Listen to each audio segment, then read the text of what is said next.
we were reading a play, and it had a black character in it. And my professor was like giving out like parts to the class, and he was like, Halima, you read this part.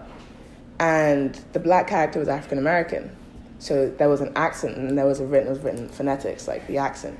And I grew up in the UK, and I'm Black British or whatever, so reading the part was really awkward because I was like, I just don't speak like this. So to put it on, it's weird, and I felt really uncomfortable, and like everyone was like laughing because like I was clearly like British, and I was like, wow, okay, that was blatant, like you are like stereotyped immediately because like that's how I perceive you. So that's when I felt it, like, oh shit, like I am the only black person in this class, okay? But I mean, most of the time, yeah, I just become desensitized to it because it's almost every class. It's crazy to like learn about your own history in an academic setting where it's so inaccessible to like the people it's talking about. A lot of what I learned are things that everyone should know. Like, it should be taught in elementary school. Like, I shouldn't have to pay what I'm paying. That in itself is like that dichotomy of like, I'm privileged to be here, to be learning about this, but like the people I really wish could like learn about this like aren't. And so you're just like sitting here in this like weird space full of white kids, and like at a certain point, you just kind of like are like, well, this is how it's gonna be. Like, this is what I should expect, like most places that I go. There's a lot of white people at the school. You know, there's a lot of black people, but there's still always going to be more white people. So it's been nice to be in classroom settings where I get to interact with more people of color. I don't want to be that student that's really just always has my hand up, like always wants to like answer the teacher's questions and like participate. You know, I don't think anyone really wants to be that student. I feel like I have a unique point of view, and I feel like Black Studies gives me an outlet to articulate some of those experiences and some of my interests in a way that I wouldn't be able to do in like a really rigid setting. I didn't really know what I was going to do when I went to college, and freshman year really helped me figure out that if I wanted to do something, Black Studies seemed like something that I could like get some type of fulfillment out of. I definitely did not go to college because like other people in my family went to college. I went to college because I was pressured by people from my school, like them telling me you have so much potential, stuff like that, and I didn't even care. But I knew I was just trying to like make sure that I was okay. Like I came to college because there was just something I felt like I had to run away from. And I still feel like I had to run from it. So like that shit fucks with me, yo.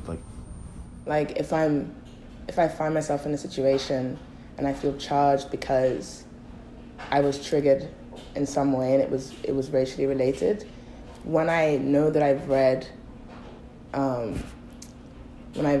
like readings that are talking about that sort of situation, I'm like, it's not an isolated case, and I'm not like being, I don't even know, like overreacting for some reason, feeling like, okay, so like my narrative is very valid, and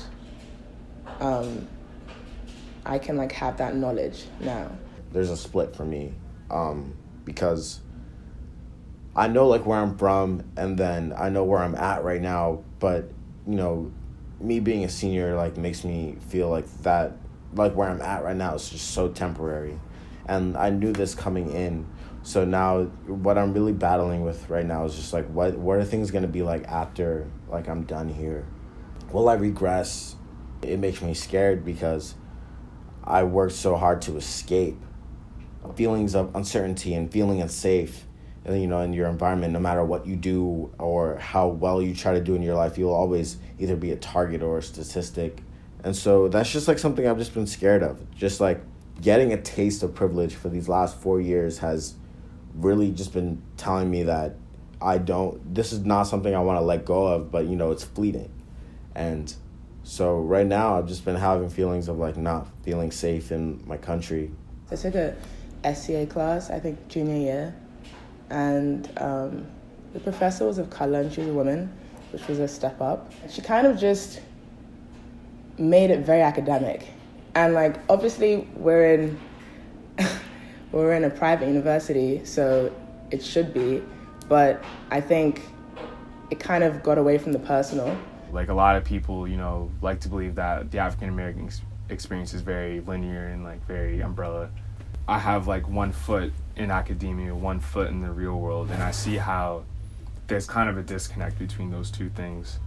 There tends to be an oversimplification for the solutions when you put stuff into an academic setting, into a very privileged space where people are just like, well, why don't we just stop? Do you know what I'm saying? And it's like, if the point of these classes is to get further like educated on these topics, then we need to understand that there's like, it's complex. Like, everything is really fucking complex. Let's talk about this in G Castle or fucking Bopes, and all of a sudden it's like, we're the fucking heroes of the world. Yeah. And it's a new, like, nuanced level of saviorism. You know what I'm saying? It's this new level. I want to write something that isn't just read by professors and students. Like, I would like what I write to be accessible by just like people. Like, of all backgrounds. People write within academia is only accessible for people who can afford an NYU education. So because of that reason, or just a college education in general, so for that reason it feels very, I don't want to say disingenuous, but it feels like why write about a Black experience if I feel like a lot of Black people won't even be able to read it. And I can like have that knowledge now. Yeah, knowledge is power. There's nothing inside of me that's telling me that like I can't do, that I can't protect myself, but it's rather the things inside of me that are telling me that it's going to be hard, and you know I freeze up at the difficulty. And but you know, I would say that you know I have my assets, and then I have my hopes. And you know that's what helps me, like walk, get up, you know, like face the sun and things like that. Trying to find like the beauty in the present, and you know, like thinking about, you know, the beauty that lies in the future. I don't know, but you know that helps me like get through things. So it's really way more than, you know, academics for me. This is just about like life, and how can I be true without being held captive.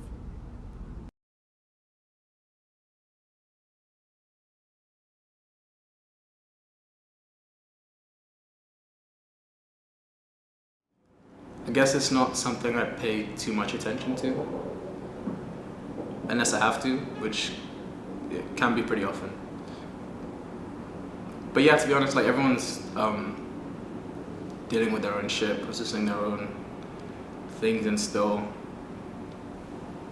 have to get on with it. And I've got other interests, I've got other ideas, I've got things that don't revolve around it. So my grandparents talk about under colonialism and what they went through as just a thing. Like, it happened, and while it was happening, it was just the way things were.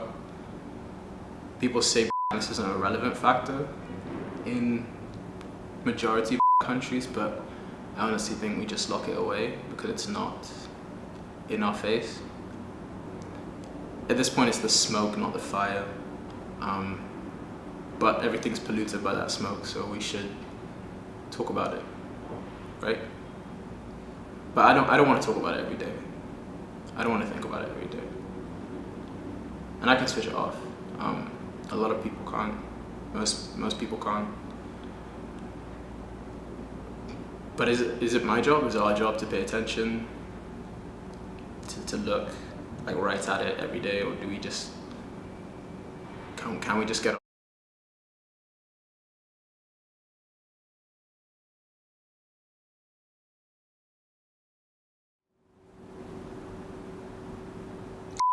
is embedded in everything. It's in everyone's being, regardless of you personally, your personal familial history. The modern world, as we understand it, is everything from statehood to self is imbued with coloniality, and it's not something to shy away from, because it's part of our process, and we have to understand this process and who it affects, because we're all participants, all of us. The difficulty then comes with how we address it in the modern context, because it doesn't look the same as it used to. It's not a past thing, and it evolves, it's grown with us. It's helpful to examine, definitely. It's difficult to examine. It can't be oversimplified. But that does mean that, it remains highly inaccessible to most who it affects.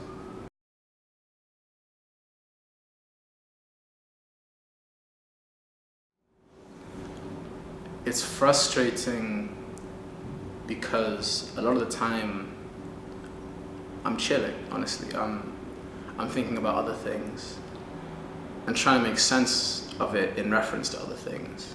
And I think it's just been what's present a lot. And in my mind, then it's the most transfixing thing. So I want to understand it. I want to put time to understand it. Art is incredibly useful, but also dangerous, because when addressing complex shit, it becomes this, and it is this sort of inherently selfish thing. Even when you're talking about other people, it's through your lens or your idea, or your ideas are imposed on it. So it's never just like selfless. It's always about the person, and the person believing that this perspective has to be heard in this way or seen in this way. So that's why it's difficult when the topic is about so much more than you, to then bring it to yourself. But then, like, is my work about being, or is it about being me? That's kind of what I'm thinking about a lot right now. And it's unsustainable to talk about it for too long. I think for me, it's unsustainable. I'm not going to be doing this forever. I'm not going to be doing this in the same way forever. I hope I don't have to do this forever. But a lot of people live and die, and their legacy is talking about. So, but it's good. It's a good thing and a bad thing. It's not all bad. So we'll see. I'm optimistic. I'm scared, but I'm optimistic.